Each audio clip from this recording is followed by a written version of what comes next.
రాజమౌళి గారు ఉంటారు అంటే నాకు కామన్ ఆడియన్స్ నాకు తెలియదు వాళ్ళు ఉన్నారని. సో చూడగానే అండ్ వాళ్ళ సంభాషణ కూడా చాలా బాగుంది. 5 years 10 years about their movie making. Prabhas రాజరామ్మ బుక్ చేసుకుంటే సో చాలా ఫన్నీగా ఉంది. మనం డార్లింగ్ ప్రభాస్ నేను ఎలా మిస్ చేయను. డార్లింగ్ ప్రభాస్ కామెడీ చేసే ప్రభాస్ అండ్ యాక్షన్ చేసే ప్రభాస్ రెండు మనకి దొరుకుతారు. క్లైమాక్స్ లో విజయ్ ప్రభాస్ ఫైట్ సీన్స్ అవన్నీ ఎలా అనిపించాయి? సో యాక్చువల్లీ ఐఎమ్ కరుణ ఎంపథైజర్. నాకు కర్ణ అంటే చాలా ఇష్టం మిథాలజీలో. సో కర్ణ అంటే చూడగానే నేను ఇంకా హౌల్ చేస్తున్నాను అని. కర్ణ అని ఇంత ఈ రేంజ్ లో ఒక సినిమాని తీసుకొచ్చినందుకు I'm so happy.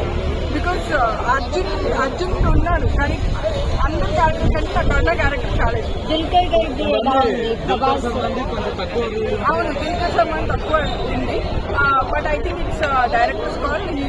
Directors and actor okay అండి మనం చెప్తాం కానీ కొంచెం తక్కువ ఇంకా ఎక్కువ ఉంటే బాగుంటుంది. లేదు అలా ఏం లేదు.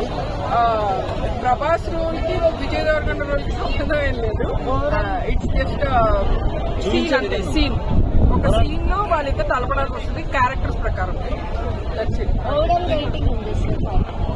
5 4